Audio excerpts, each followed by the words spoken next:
Lesson 16. Let us enjoy Holi. On the previous night of Holi, Bhavesh was excited for the next day's festival. He woke up at dawn and went in the jungle behind Mr. Sanjeev's house while beating a drum. His thick mass of hair was body marked, but cloth around his waist was smeared green. He resembled a painted dog, a green dog. He sat down on his heels and waited for his friend Harshit. Harshit listened to the sound of the drum and woke up to the sound of the second drum beat and lay in bed unlistened. It was repeated sound traveling over the still air and in through the bedroom window. Thum!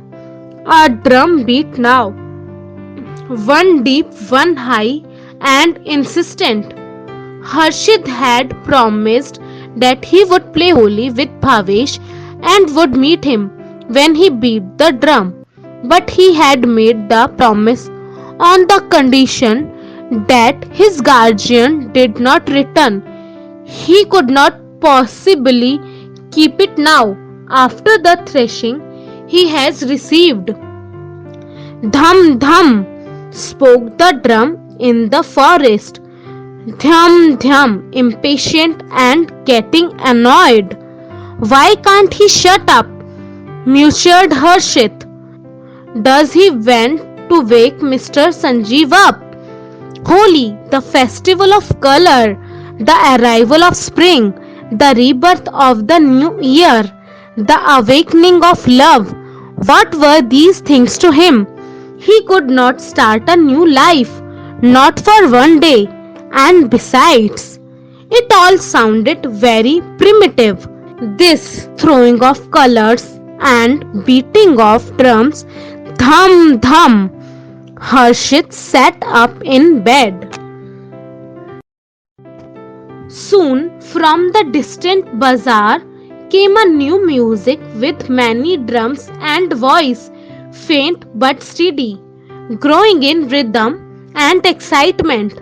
The sound conveyed something that belonged to his dream world, and a sudden impulse sprang out of bed. Harshit could not help but went to the door and listened.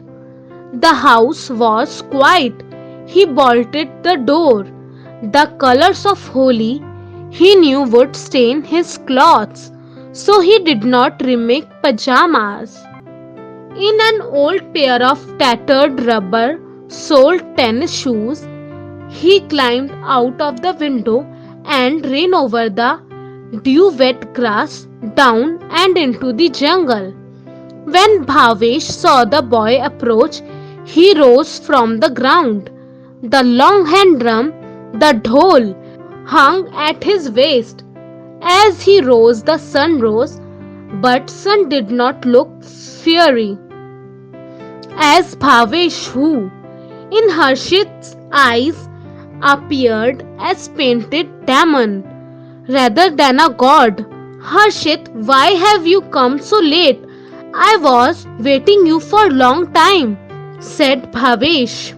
I was also very excited to play Holi with all of you, but my father had told me not to go outside to play Holi, said Harshit. Both feasts of Bhavesh were closed, but when he walked towards Harshit, he opened them, smiling widely, a white smile in a green face. In his right hand was the red dust, and in his left hand was the green dust. He rubbed both hands on Harshit's cheeks. He stood back and looked at Harshit and laughed. Hence, according to custom, he embraced. Come, said Bhavesh, let us go and make the town a rainbow. Groups were formed by the children.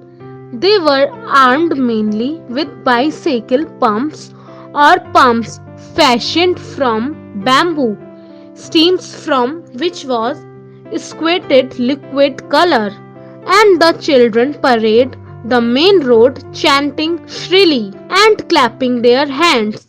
The man and woman preferred the dust to the water. Bhavesh was met by some friends and greeted with great hilarity. A bicycle pump was directed at Harshit and a jet of sooty black water squirted into his face. Blinded for a moment, Harshit blundered about in great confusion. Then his eyes were cleared. He blinked and looked wildly round at the group of boys and girls who cheered and danced in front of him. Then, one by one, Bhavesh's friends approached Harshit gently. They rubbed dust on the boy's cheeks and embraced him. They were so like by flaming demons that Harshit could not distinguish one from the other. But this gentle greeting, coming so soon after the stormy bicycle pump attack, bewildered Harshit even more. Bhavesh said, "Now you are one of us. Come." And Harshit went with him and the others. All day, Harshit with Bhavesh and his friends roamed the town and the countryside.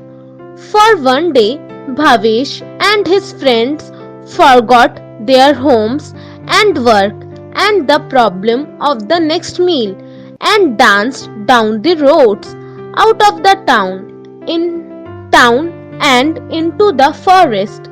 And for one day, Harshit forget his guardian and missionary's wife